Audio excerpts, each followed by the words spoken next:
What's up everybody, Steven Z Killer here, and I'm bringing you a brand new reaction video. But before that, about 80% of you guys watching are not subscribed. That means two things, either you're new or you're returning, and hopefully this is the video that gets you that subscribe button.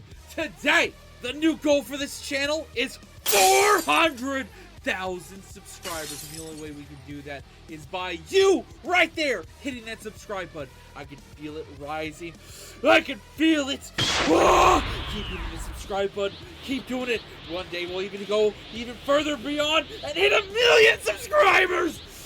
So hit that subscribe button today.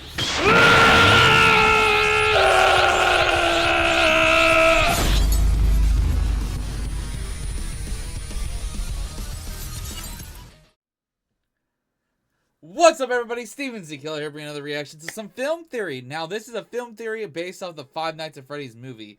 And apparently, the film theory is all about how they know how the movie trilogy is going to end. Now this is going to be interesting. Because like I said, in my prior reactions to anything that involved the Five Nights at Freddy's movie, if you guys still never seen anything, first time watching my channel, my experience with it, it was an average movie. Very generic.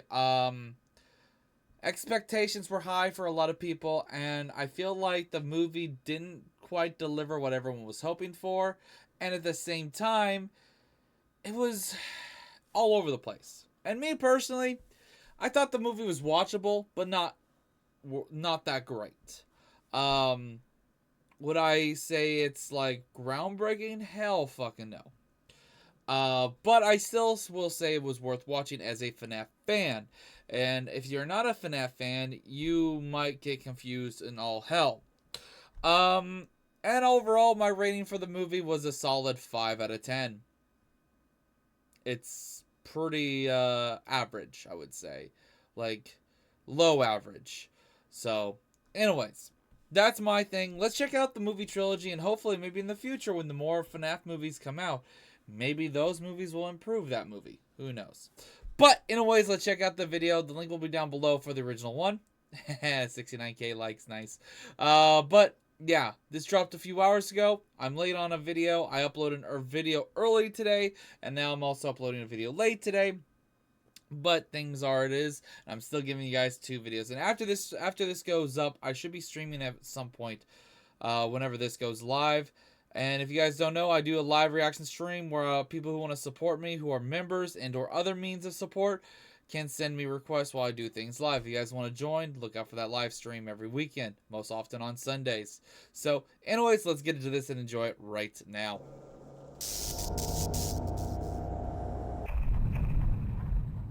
Hello, Internet! More Welcome film to theories Film remain. Theory, the show that deserves its own semi-canon novelization. Friends, it feels like some sort of cruel joke. The Five Nights at Freddy's movie came and went from theaters. It was fun. It did great financially, and we all had ourselves a grand... It did do financially well, but like I said, it's an okay movie. As a FNAF fan, it's alright. Old time. We moved on, and now we wait patiently for the next installment to drop where Mike seeks help for a sleeping disorder, and Freddy and friends take their fort-building business on the road to turn it into a major real estate venture. Everything was in balance, as it should be. And yet, they couldn't just leave well enough alone, could they? Because just like clockwork for this franchise, they turned the movie into a book. A book! Even though I announced my Really? final episodes, I still couldn't get out of this thing fast enough, could I? Even though all the book releases were technically done. Yeah, we are getting closer to Matt Pat's finale For the franchise, after 22 solid books, and that's not even including the graphic novels and all the other spin-off materials. Good old Scotty Cawthon found a way to squeeze one more in on me before my foot was out the door. And you know what I did? I read the thing. And I gotta say, I'm glad that I did, because let me tell you, it is... I don't doubt that the book is probably better than the movie. I will say this right now. The movie felt rushed in some places. There's developments in the movie that felt random. And there's also plot points that literally got added at the beginning and pretty much chucked out the window in the middle of the movie and had no real meaning in the movie. AKA the fucking ants wanting to get the money from having the little sister, basically. A theorist gold mine. Ladies and gentlemen, I stand before you today to tell you that the FNAF movie book... That the FNAF movie book... Oh, I can't even say it. It physically makes me ill to acknowledge that something like this exists. Ladies and gentlemen, I stand here today to tell you that the book version of the FNAF movie, it tells us everything about where the film spin-off series is headed to next. And perhaps more importantly than anything, it tells us that the big reveal of Chapter 3 is gonna be that Vanessa is a robot. Yeah, I know. You may now commence throwing things angrily at your computer monitor. So while you're busy getting yourself an angry arm workout, But that's not uncommon for some of the other books. Like, literally, that's kind of a theme. What am I talking about exactly? Well, I don't know if you're aware of this, but it's not uncommon for films to get themselves what are known as movie novelizations. Basically a book that retells the exact same story as a movie, but because it's a book, there tend to be additional details thrown in to bulk things out. Insight into characters, their thoughts, their motivations, more descriptions of scenes, things like that. As you might imagine, novelizations like these were really popular before home video because people didn't have a way to relive the theater experience at their house. Nowadays, though, it's more of an additional source of found revenue. I do hope he says, in some sense, some of the plot points and everything are fixed in the book over what happened in the movie. Because, like I said, there's some plot points and some moments that just felt that it was missing a ton. For a movie. You already got yourself a script written after all, so you might as well throw in a few thousand extra words, slap a cover on it, probably just recycle some old promotional artwork, and boom! You just made yourself a couple extra bucks from the hardcore fans and the collectors. So of course, when the FNAF movie got itself one, You're not wrong with that statement. I was legally bound to read through it with the hope and expectation that there might be some juicy lore hidden inside of its pages. And let me tell you, I was not disappointed. It was like experiencing the movie through some sort of weird multiverse. For instance, I am actually in the book. Well, Ness, my character from the movie. The catchphrase is in there and everything. It is really cool. I'm described as a, quote, tall, lanky, auburn-haired teen. I appreciate that book. You know what they say, the camera adds 10 pounds, but the novelization removes 20 years. That said, on the subject of learning more lore, apparently, and I didn't even know this as the guy who was playing the character, Ness is supposedly the son of the diner's owner, whose name is, in fact, Sparky. And that right there, that's a pretty interesting detail when you consider that there's a dog animatronic who we've all been assuming is Sparky hidden in the back of Freddy's Pizzeria. It is a super unusual detail that gets just a little bit more explanation and a bit more insight, all thanks to the novel. So, I'm the son of a fake animatronic dog. File that one in my character bio right alongside my undying love for Doug the lawyer. Or maybe not. You see, Doug in the books, he is a very different character. The diner scene straight up features... Yeah, his whole character also was just like shit. Honestly. There's him openly creeping on Maxine, enough so that she thinks of him as a total sleazeball. Let's just say that he's hungry for more than just the apps. Thankfully, this is one of the precious few times that Scott Cawthon has stepped in to set the record straight, explaining that this gross version of my best shipmate is in fact non-canon, and that this scene will be altered in all future printings of the novelization. In short, Nug lives on. Or would you consider us Des? Anyway, you can already see how having more words on the page gives you tons of additional context to what you're seeing on the screen, and likely more insight into the original intent of these sorts of moments. And as you might imagine, if small bit players like Doug and I are getting lore drops from the books, then the main characters are also getting a lot of extra info. I'd hope so. For instance, in the movie, it was lightly implied that Maxine had a bit of a crush on Mike. I picked it up right here, where she subtly signals that she wants him to put a ring on it. I wish someone would buy me a ring. It's not a big plot point, but you can tell that there's a bit more under the surface of this interaction. Also, I still say that out of all of them, she got the worst death, and also it's the out of nowhere death too. In the book, though, it goes from subtle subtext into a full-on plot point. She constantly dresses up for Mike, dropping tons of hints about her interest, growing more and more frustrated with Mike as he's completely oblivious to her advances. In fact, it's actually part of her motivation for spying on him for Aunt Jane, which she also feels very regretful for in the books, unlike the film where she just kind of looks sad out of a window for a bit. Another huge detail about the main characters, Mike is more of a theorist in the book than he was in the film, actively taking on more of the responsibility for unraveling the mystery. He independently does research. He even discovers the missing children's incident by himself instead of just being told about it by Vanessa later on in the film. I guess they decided to remove that part of the character from the film lest he get compared to the performances coming from other established theorists in the community. Okay, so that's obviously a bunch of random observations and details, adding a bit more texture to these characters that either got cut for time or glossed over in a more visual storytelling medium. But there is so much more packed into this book, enough so that I believe that we can figure out exactly where the story of the next two movies is headed. And it all begins with the hill that apparently I'm going to be dying on for my final final FNAF theories, a human being a robot. Don't hate the player, hate the game. Literally.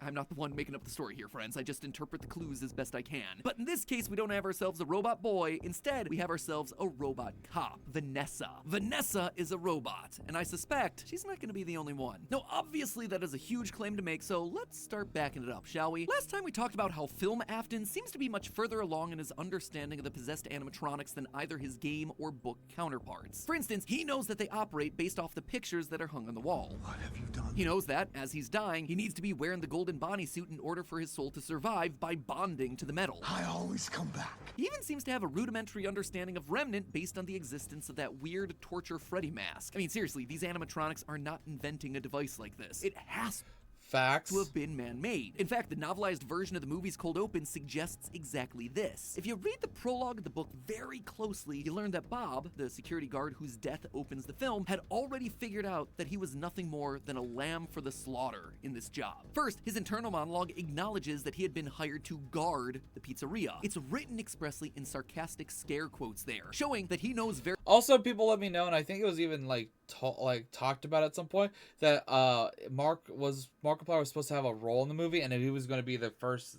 He was going to be that guard that gets killed off at the beginning. very well that the job was never meant to be real. And as he's being dragged to his death by the animatronics, he passes by the kid's drawing of Afton holding the kid's hands. And we read that bile fills his throat in this moment. He knows that that picture, and the rabbit specifically, is the reason that he's currently fighting for his life. In short, the extra details in the prologue of the novelization strongly suggest that Afton is actively hiring guards to this pizzeria to harvest a remnant from them so he can continue on with his experiments. And he's using his control over the animatronics to help make all of this happen. And because of that, despite this being an adaptation of one of the earliest FNAF stories, Film Afton is likely already tinkering with much more advanced animatronic technology. Again, look no further than the cold open of the novel. The torture Freddy mask isn't just an old repurposed Freddy head like it is in the movie. Instead, it's described like this. Quote, "The two halves of the bear face peeled back like the wings of a beetle, expanding outward. As the fur parted, spinning robotic mechanisms filled Bob's vision." This description of how the mask operates, with pieces that split apart and fold out, is actually much more fitting of a different generation of animatronic, the Funtime animatronics. And what do we see in FNAF 5, the game where these fun times take center stage? Down in Afton's bunker, we see articulating humanoid robot heads, eyes constantly blinking. They're alive, and they're watching us. And these aren't just set decorations either. These heads are important enough to have been directly called out by the FNAF character encyclopedia. In the game prior, FNAF 4, Afton's final line was, "I will put you back together." And in FNAF 5, we see exactly that. A bunker made by Afton full of robotic humanoids. A mad scientist of a man trying to use his robotic skills to bring a human back to life, to put his loved ones back together, literally. Going back to the movie, this is likely why we see a humanoid animatronic with teeth, silver eyes, and an arm with 5 articulated human fingers buried in the parts and services room. It's not just an Easter egg put there from scraps laying around the Jim Henson office. This looks like it's a first-generation robot person. So we have an Afton that's already harvesting and experimenting with Remnant at the beginning of this film. And we know that there's a human-shaped robot buried in the parts and services room that suggests that he might have been working on some sort of human prototype. That right there, though, is still a long way away from creating a convincing enough robot that it's able to fool literally everyone around it. And why then would it be Vanessa, of all people? Well, the first thing I'd like to talk about here is actually something that jumped out to me the first time I watched the movie: the performance of Vanessa's actress, Elizabeth Lale. Something I noticed throughout the movie was how aloof and disconnected Vanessa seemed. Her voice was always flat, her character almost always stoic. The new security guard? Yeah. You're bleeding, by the way. You and Abby, you still have each other. From where I sit, I'd say you're Also, she did have motion change too at times, like the part where she's all joyful and then instantly, "If you come back here, I'm gonna fucking shoot you." And for the times that she actually did show emotion, she was flipping on a dime, seemingly out of nowhere. Take care of your sister. You can do whatever you want with your own life, but if you ever bring Abby back here again, I will shoot you. Considering the character that she's based on from the games, you'd think that she might be more bubbly or energetic based on how she was in Security Breach. Hello, little boy. If you're down here, say something. Hey, little man. Do you know what time it is? The doors are open. Why are you still here? And this isn't meant to be some sort of critique on Elizabeth Lale's performance or anything like that. We know that she's a talented actor. I mean, just check out some of the clips of her playing Anna in the show Once Upon a Time. He's Prince Charming, and you're Snow White, and those things sound terrible, but they also sound romantic. What is that amazing smell? Chocolate! No, the flatter delivery from her has to have been an intentional direction that she was given. Perhaps direction to sound I did not know there was a live action Frozen thing. bit more robotic. Shouldn't be shocked about that though. In the novelization, Vanessa seems to shift personalities on a dime, changing between what Mike describes as the bubbly girl mode and the intensely serious cop mode. For example, during their first night meeting, we get this, quote, "Then someone invisible flipped a switch. Vanessa's cop mode deactivated." That right there, it's a pretty suspicious way of phrasing a psychological change like that. Intentionally using robotic language in this franchise? Yeah, press X to doubt. The same thing happens towards the end of the movie too, where after Vanessa's stabbed by Afton, Abby notices this. Quote again, "Vanessa's eyes looked weird, like they were lights that were having a hard time staying on." And speaking of both Vanessa's eyes and her personality shifts, the absolute biggest piece of evidence Yeah, honestly, with those type of phrasings and stuff, she's a robot. here, Vanessa's eyes literally change color when she shifts personalities. Check it out, again from the book, page 144. Right after Mike tells Vanessa about his Garrett kidnapping dreams, quote, "The narrowing of the eyes, the stiffening of her mouth, she was back in cop mode." No, Mike thought, it wasn't cop mode, it was something else. Vanessa's irises deepened noticeably in hue. They went from their usual soft, almost grayish blue to a deeper indigo. The color shift was so pronounced that it almost looked computer generated. Computer generated, huh? What a choice of words that is. And indigo, you say? You mean the color that some would confuse with Purple guy! But perhaps the single most telling part of this little paragraph comes in the final line. It was enormously disquieting. Mike felt like he was watching a human turning into, and then he trails off, not having a chance to finish the thought. Turning into what, Mike? Turning into what? A robot, perhaps? This thing with the eyes, it isn't just a one-off change, it is a consistent part of Vanessa's character descriptions throughout the entire novel, while explaining how spring locks work. Quote, "Vanessa's irises did the light blue to dark blue thing. Her eyes had turned an even deeper blue, navy blue now, almost black. As Vanessa's explaining her father's creations like the spring locks, again, the eyes get darker, sometimes purple and sometimes black. It's almost as if she's fallen back on some sort of Afton-designed programming, almost like he's controlling her. In fact, every time Vanessa tries to do something to keep Mike from looking into this mystery and uncovering Afton's secrets, her eyes go to this darker color. In the scene next to the storm drain where she tries to convince Mike not to try sleeping and dreaming of Freddy anymore, her eyes are dark blue. In the same scene, as Mike tries to get Vanessa to open up so he can get to know her better, he notices that her eyes grow darker and become blurred. And then something, in quotes, breaks any connection that they're forming. And yet, when she's begging for him not to go to Freddy's at all, to save himself and Abby, again, quote, he looked into her eyes, so soft and blue right now that it seemed like some of her essence, life force, was leaching from her. If there's some Afton-driven programming controlling Vanessa, that would also explain one of the stranger moments from the film. After Mike is attacked by the animatronics and saved by Vanessa, she reveals the dark secrets of her past and the pizzeria. When Mike asks her to help save Abby, though, she declines. Not because she doesn't want to help, but because she feels like she literally can't. Come with me. If he's there, I won't be any use to you. Believe me.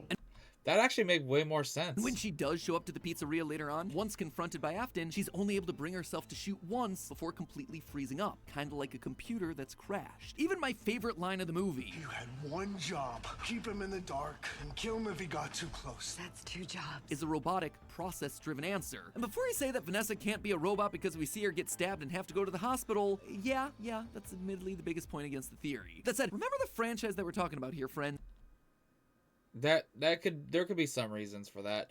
And it can be literally written differently for future shit. These robots can be so lifelike, so realistic that you cannot tell them apart from real humans at all. They eat, they sleep, they breathe. They can even bleed like Charlie does in the original FNAF book trilogy. I get that the FNAF franchise has to be cryptic, but time and time again, there have been signs that someone in this franchise is a robot. Maybe it was Gregory from Security Breach. We know for a fact that Charlie from the book trilogy was, Jessica from Frailty, Billy from B7, Sarah from To Be Beautiful. The list goes on and on and on. They are hitting us over the head time and again with these kids who become robots. And if I just keep saying that one of these characters is in fact an animatronic, eventually I will be right. Right?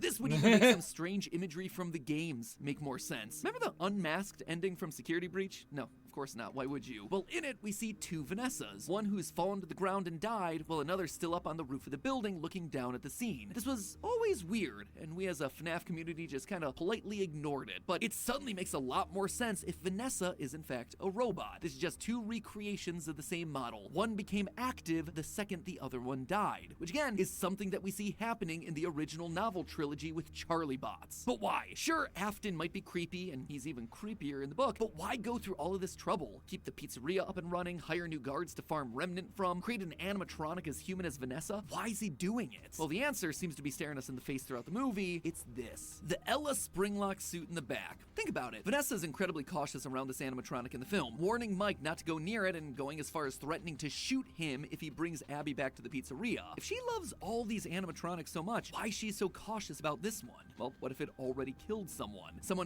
It killed Vanessa when she was a girl. A little girl. That's what happened. Vanessa knows very well. Someone like herself. Afton's daughter, the original Vanessa. I believe that in his desire to create the best animatronics possible, Afton created this Ella Springlock animatronic, and it ended up killing his own daughter. It could be even a different one. It's like the baby's design actually probably was the one. And this is like an older model of what baby is. And who knows? That could be around the same portion for the second or third movie. Just like what we see happen with Baby in the games. That is where his obsession started. His desire to find the secrets of life after death. He wanted to rebuild his daughter. And in the process, he discovered Remnant, how to create it, the pain required for it. That's why he built the torture device with the green Freddy mask and made sure that it was close to the Ella animatronic in the parts and services room. Afton wanted to infuse the suit with Remnant, all in the hopes of bringing back his real Vanessa. Eventually, he was able to build the Vanessa that we see in the movie, but even then, she's difficult. She rebels. She doesn't want to help him as much, especially when children like Abby get involved. It's not his real Vanessa. And so Afton will keep trying and trying and trying. And if I'm right about this, it tells us a huge amount about where the franchise is headed in the next film. In our last theory, we suggested that Mike's brother Garrett is likely the identity of the puppet in the films, and will probably be the centerpiece of the second movie. I mean, the credits literally end with the puppet telling both Mike and the audience to come find me. However, this is gonna be a problem for Mike, Abby, and Vanessa. You see, Afton has a strange connection with Garrett. In the book, Garrett actually appears in the pizzeria during the final battle, luring Mike to a more secluded area where Afton can ambush him. Afton has control over Garrett's spirit in the scene, enough so that Garrett literally melts into the shadows that Afton emerges from. Quote from the book, "It was as if Garrett became part of the gloaming under the archway. He was there, and then he was something else. In Garrett's place, someone in a rabbit costume appeared. Not just someone, a man. So, if Afton controls Garrett's spirit, it's likely that the puppet is going to be the villain of the second film, creating a whole new conflict for Mike to overcome. And then if the third movie follows the third game, then undead Afton will be back as the main antagonist, with the grand reveal that he's been able to make robot people the entire time. Vanessa will be revealed to be a robot, and Afton will tempt Mike with exactly what he wants. He could put Garrett back together as a robot kid, exactly the way Mike remembered him as a child, just as Afton did with his daughter. All Mike has to do is help Afton with his evil experiments, and Mike then will be left with a choice. Just how badly does he want his brother back? Guess we'll have to watch the movie, and then read the corresponding 8-book series released afterward to find out. But hey, even though Vanessa might be mechanical, there's one thing I know she'd be able to appreciate, the sponsor of today's episode. Alright, well, anyways, if you guys want to check out the sponsorship and all that stuff, check out the link down below for the original video. Do all that good stuff, and let me know what you guys think. With the book and everything being released, giving more context, I'm glad that there was some context done that involves Vanessa. Vanessa was definitely an interestingly written character in the FNAF movie, but had some huge flaws. And I kind of wish they did stuff in the movie that indicated like the eye color change. That'd be interesting. And hopefully we see more of that maybe in the second movie. But anyways, I hope you guys enjoyed this reaction. Stay tuned for more. And like I said, I should be live at some point after this video goes up for my live reaction stream. So if you guys want to stay tuned for that, stick around, go watch another video or two.